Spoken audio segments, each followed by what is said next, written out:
Hello and welcome. I just want to talk briefly about how to send out distant healing. So really, if you're watching this video, you should already be attuned to some level of Reiki or spiritual healing. This is not for a novice. Right.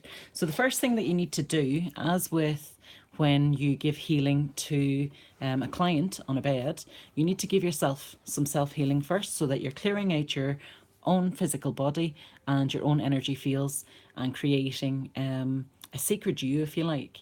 Now, the second thing that you need to do is create a sacred space. So again, you're clearing out the environment that you're within, that you're in. This can be done either there's lots of different ways, and there's lots of videos out there to talking about creating a sacred space.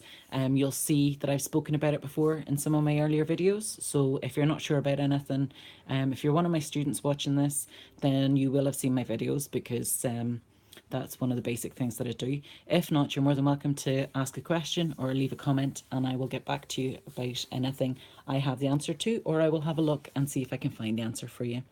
So yes, you want to create a sacred space. Now, if you're in a public place, like you're on the bus or something, or I don't know, you're somewhere public, you're in a shop, and you decide for whatever reason that you want to send out some distant healing, how I would create a sacred space would be to ask for either the Reiki energy, or I work an awful lot with the angels. So Archangel Michael's the first one that springs to mind every single time I want to clear myself.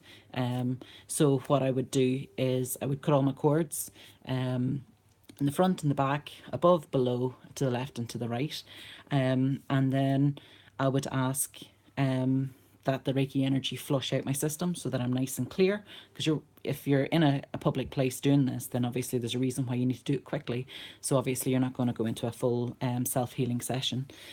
So yeah, I would do that, and then I would call in on Archangel Michael and ask him to put a protective bubble around me completely, so that I'm creating a sacred space around me.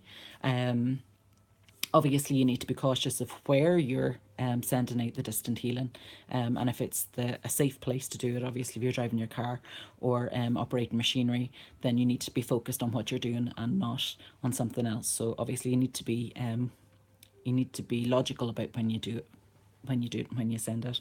But yeah, if you're in an environment where you can't get out the stage and burn it, where you can't play your singing bowl, where you can't blast out loud music to create the sacred space, then just simply make yourself the sacred space, and just put some sort of protection around all of you, on top of whatever protection that you would normally use when you're working with the energy. So yeah, you can create just a mini sacred space around yourself. So then the first thing that you want to do is do your opening prayer. So my opening prayer varies every single time depending on what it is that ultimately I want to do. Sometimes I'm guided to add something extra in. Sometimes there's a specific reason why I add something in. But I've just written down a very basic opening prayer, just to explain a couple of reasons for putting things in. So it starts along the lines of, I wish to channel the universal life force Reiki with the help of Dr. Yusi and all the Reiki masters past and present. I ask that as I send out distant healing, the people receiving it are grounded before, during, and afterwards. I ask that it is safe for each person to receive it, and it is not, and if it is not, then I ask it to be delayed until it can best serve them. I ask that, if needed, the distant healing be extended to the people around the person, if they are open to receiving it also. I also ask that I am grounded, protected, and have permission from the higher selves of the people who may not be aware that I have been asked, or that I have chosen to send healing to. And so it is.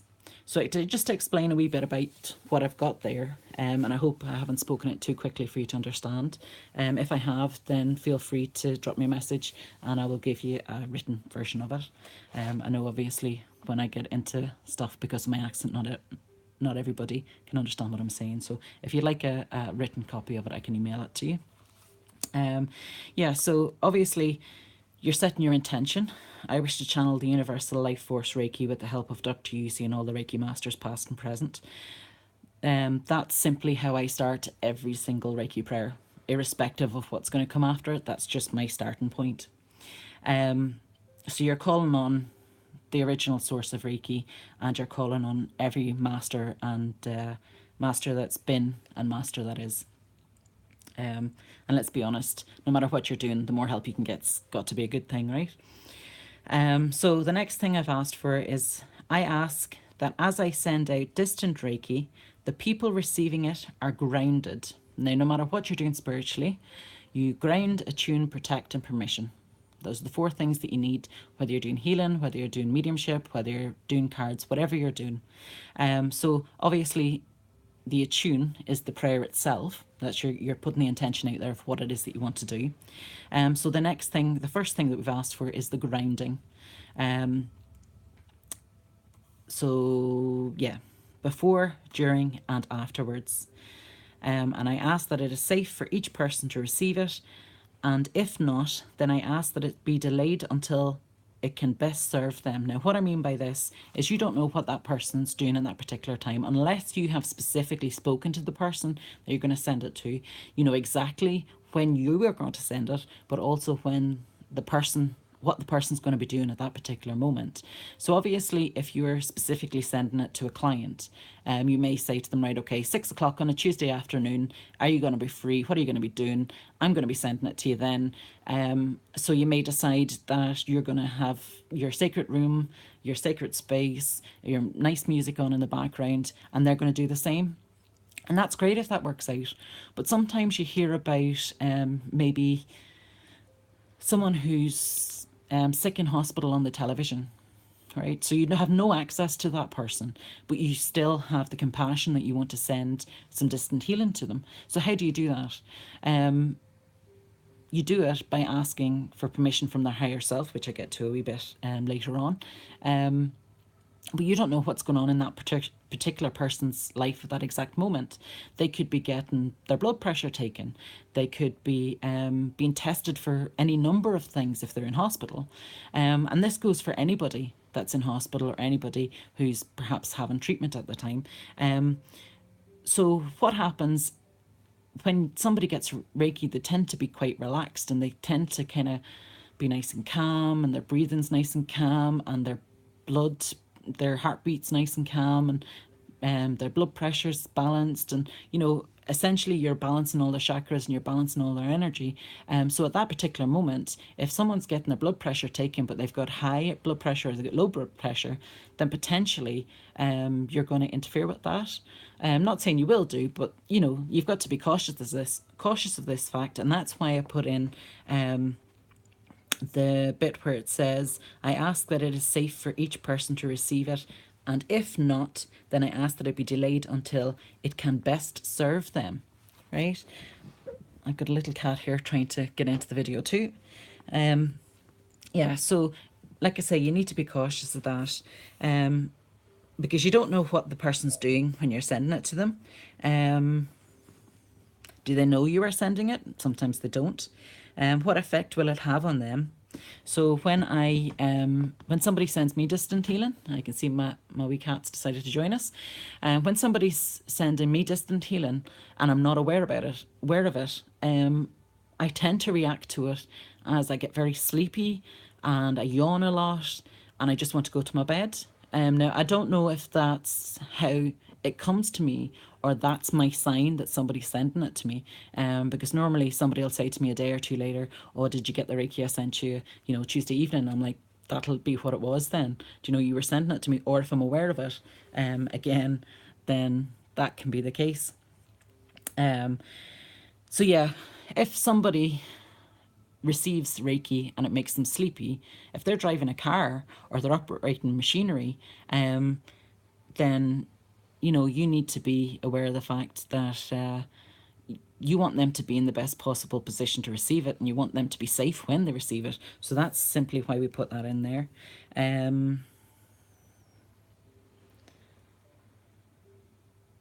Aye. Sorry, I'm just checking what I've got written down here.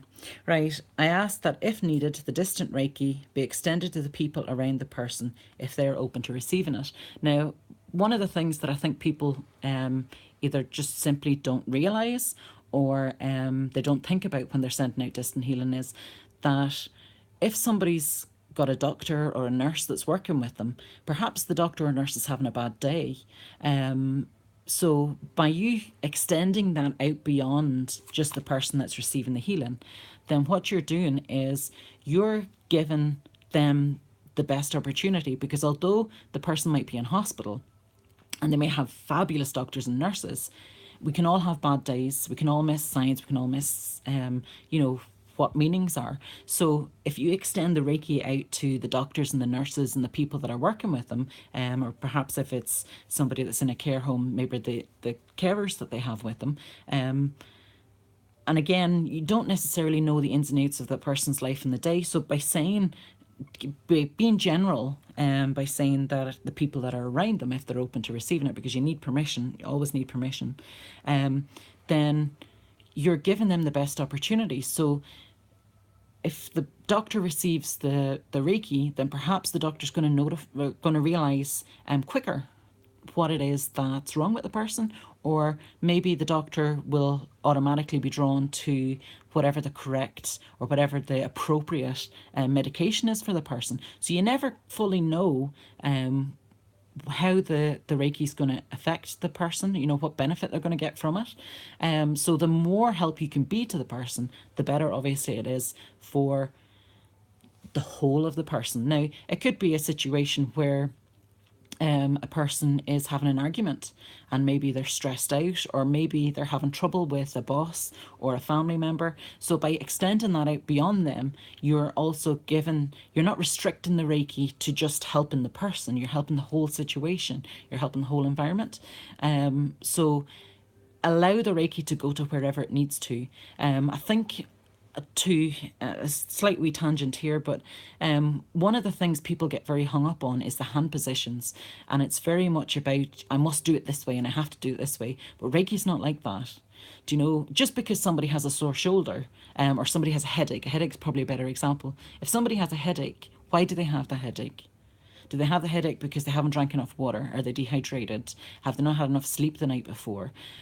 If you purely say, right, okay, I want to fix that person's headache, I want to send Reiki to their head so that the headache goes away, you're restricting what it is that the Reiki can do.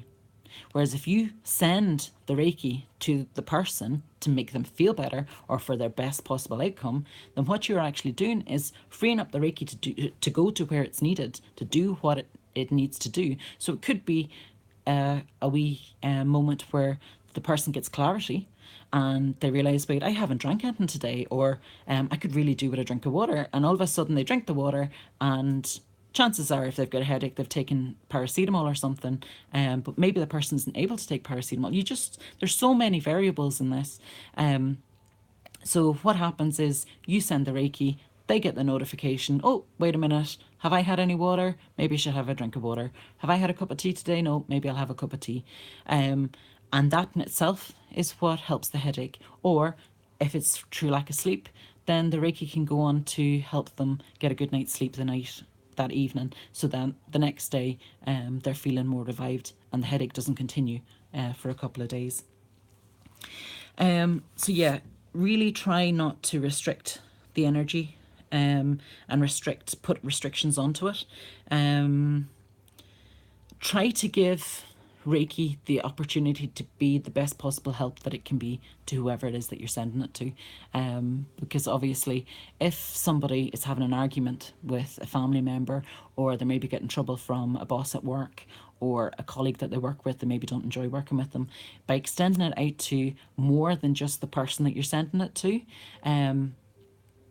then you are given the person that you're sending it to the best possible chance of healing whatever it is that ails them, or whatever reason it is that you're sending the Reiki to them.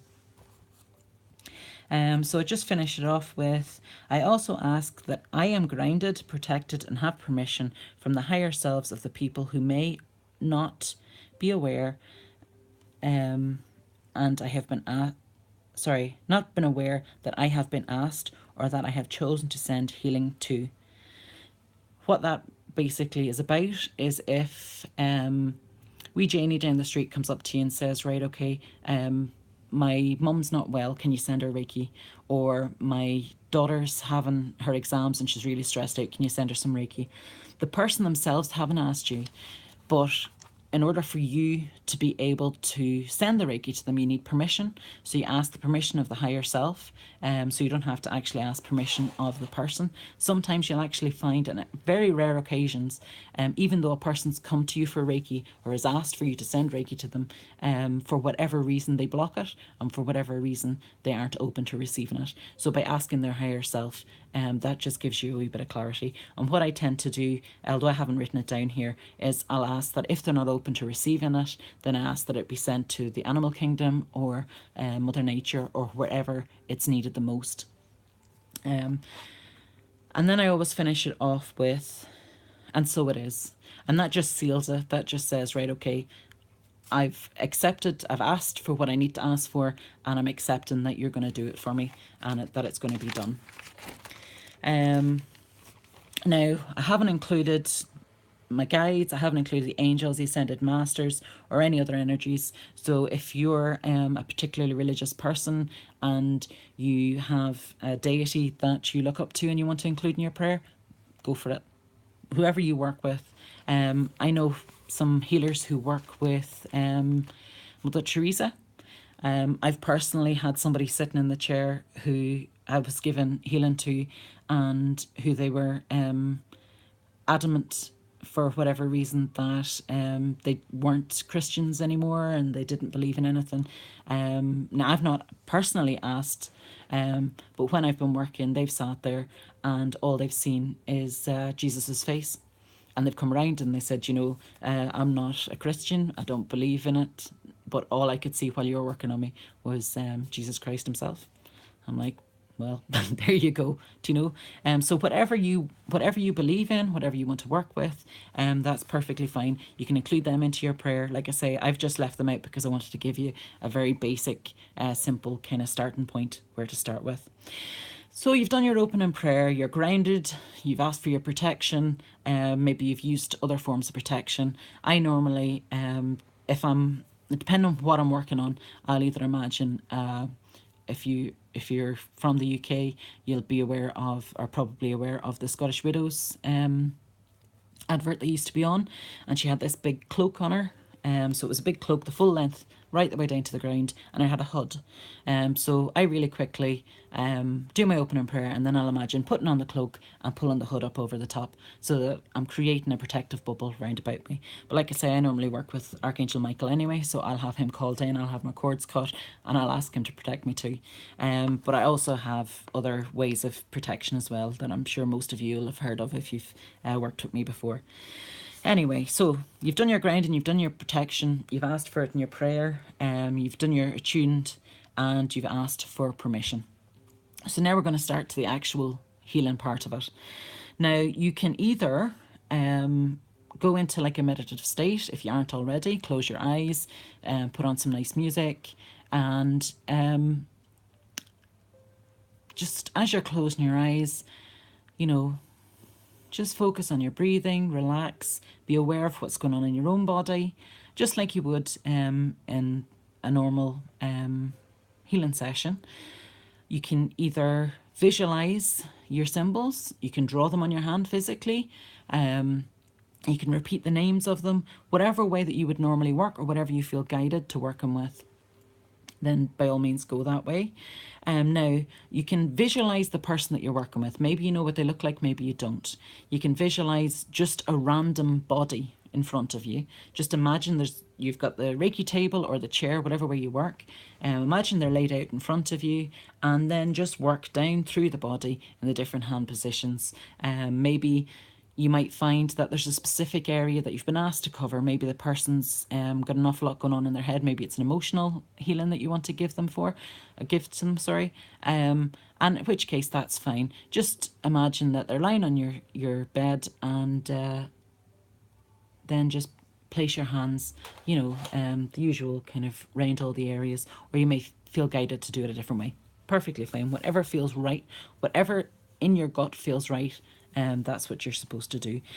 So like I say, you can either do a quick session on their head, if it's emotional, if it's their shoulder, you can send it to there. Again, be very aware of how you ask for it to be sent.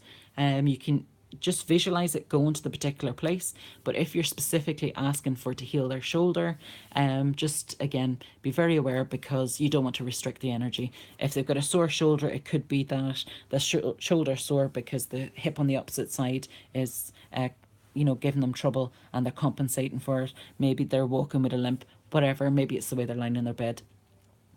You've no way of knowing what it is that's causing it. So don't restrict the energy.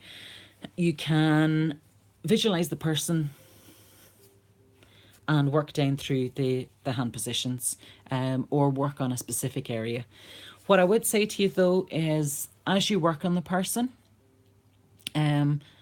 be aware of what is coming to you, be aware of what you're feeling. So if you're maybe asked to work on their shoulders, it could be that they're actually needing something round about their knee or round about their stomach. Maybe they're not eating properly because they're not feeling particularly great. Whatever the case may be, that's not for you to know. If you're guided to spend some time on their stomach, go for it. Do it. Imagine that your hands are in whatever position feel right for you.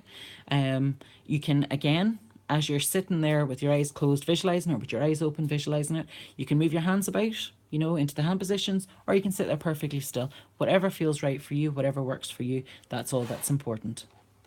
So yes, imagine the person lying there, or imagine a blank canvas of a person, you know, like a kind of ergonome type image, just where you've got a head, shoulders, arms, legs, wherever you need to go to. Now, so you can do that. Another way you can do it is you can use an object. So you can use a teddy bear, you can use a doll, you can use a staff, you can use a wand, a healing wand, whatever you feel comfortable with using, then you can use that. But what I would say is, if you're going to use it for healing, then you need to keep it sacred. So you need to, if you're going to use a child's doll, then that doll is now your doll for healing. That doll doesn't go back to your child to play with. If you're going to use a teddy bear, then again, use a teddy bear that sits in a bed and isn't going to be played with. If you use a staff or a wand, then again, keep it purely for healing. Now, again, just like with creating your sacred space, you want to make the item sacred and make it clear. So you can use the usual ways. Use sound. Sound's very good for resetting a vibration. It doesn't have to be magical meditation music. It can be heavy metal music, you know, your favorite Metallica song, I don't know, or it could be rock music, whatever vibrates with you and whatever is going to feel good to you, and then you want to put that good feeling into whatever the object that it is that you're going to use. Yeah, so if you're using a wooden wand, for example, what you might choose to do is use sage. California white sage, love it, can't go wrong with it. You can use that, just burn a bit of the sage and then just let the smoke drift all over your wand, your staff, or your doll or your teddy bear, whatever it is that you're going to use. You can use incense to do it. What I would say to you is, whatever you're going to use, the first time you do it, you want to give it a really deep, clear cleanse. If you're using a teddy bear or a doll, you might want to put them out for a full moon, sit them on your windowsill, let the full moon get into them. But I would also use incense or a singing bowl or some sort of vibration. So you could put them in front of a speaker and play some loud music in it, whatever music you like. And then keep them purely for that. So the next time you go to use them, I'd probably do the clearing separate for the first time. You can even put a blessing on it, give the object Reiki after you've cleared it, and ask for it give it a purpose, tell the Reiki in your opening prayer that you want to create this object for your distant healing, and you want a blessing placed on it so that all the work that's done through this object is done with love and light, and to the best for the best outcome for the people that you're going to send it to. Now, if you're using something which you can put a symbol on, I mean, obviously you could do that with the teddy bears or the doll. If you write on a piece of paper the symbols, you can tie it round their neck with a wee ribbon, make it all pretty. You can even go as far as drawn with a marker or a pen.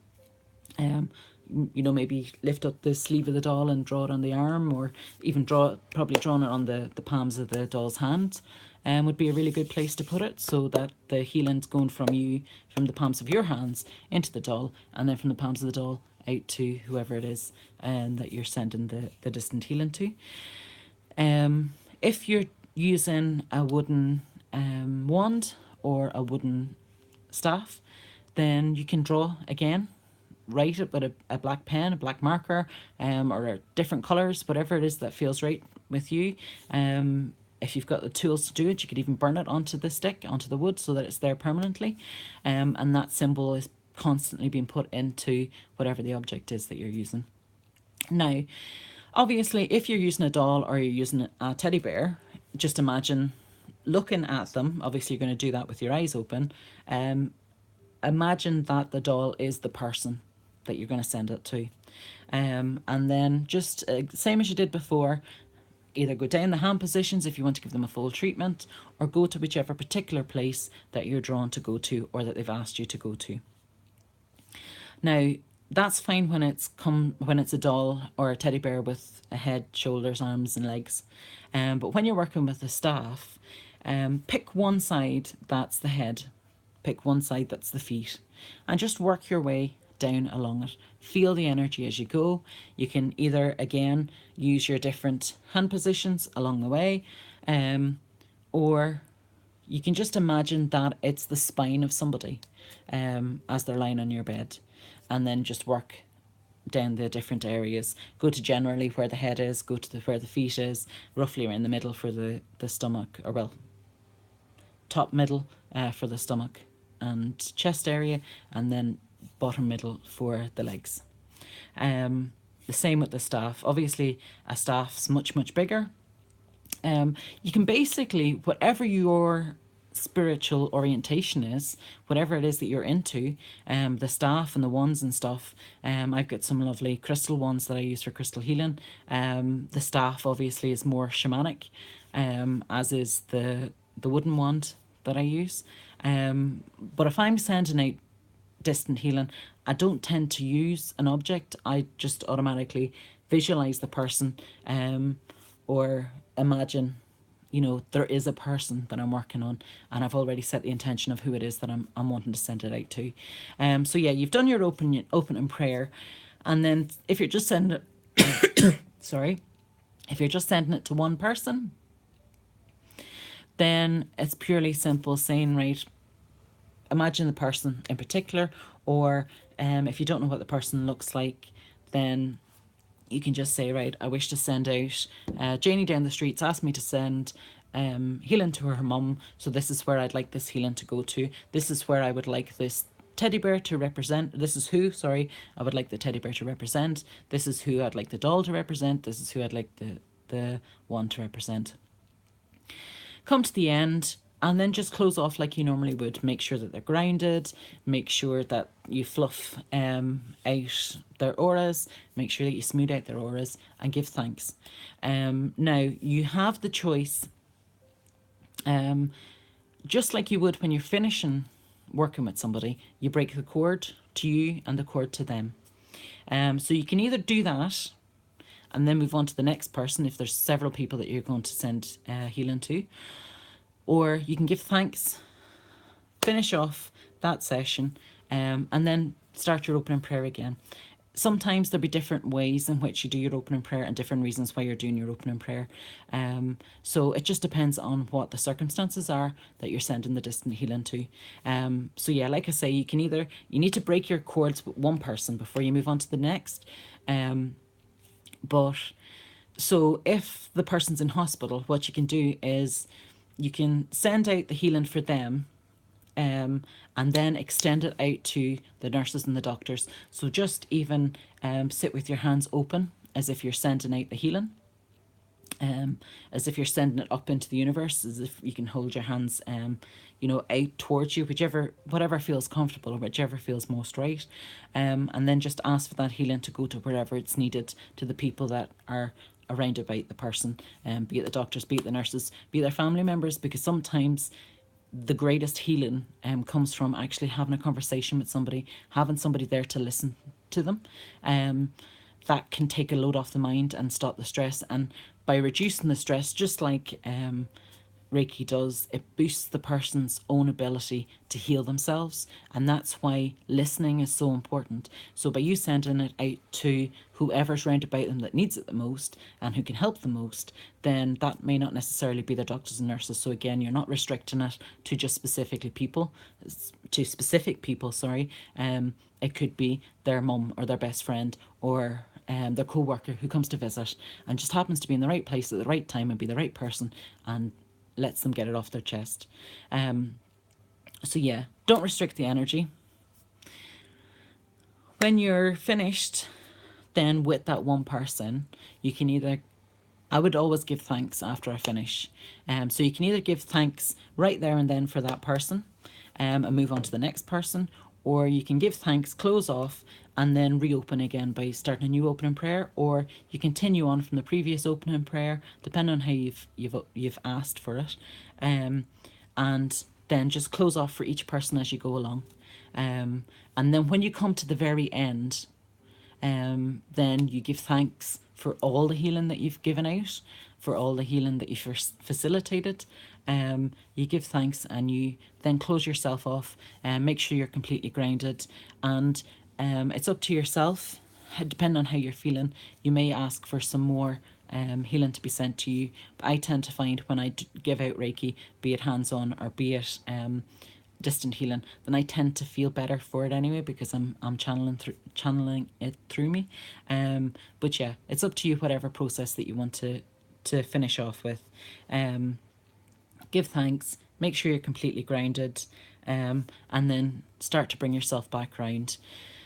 Have a drink of water, just be gentle with yourself, and be aware, obviously, that it's like any other time when you give out healing. It'll take you a wee 20 minutes or so to come back round, depending on how deep and how long you've spent doing it. Okay, well, I hope that's helpful. I hope that's explained a lot. If you've any questions, then get in touch, leave me a comment, send me an email, drop me a message, and I hope you have many blessings, and I hope that you send out lots of distant healing in the future.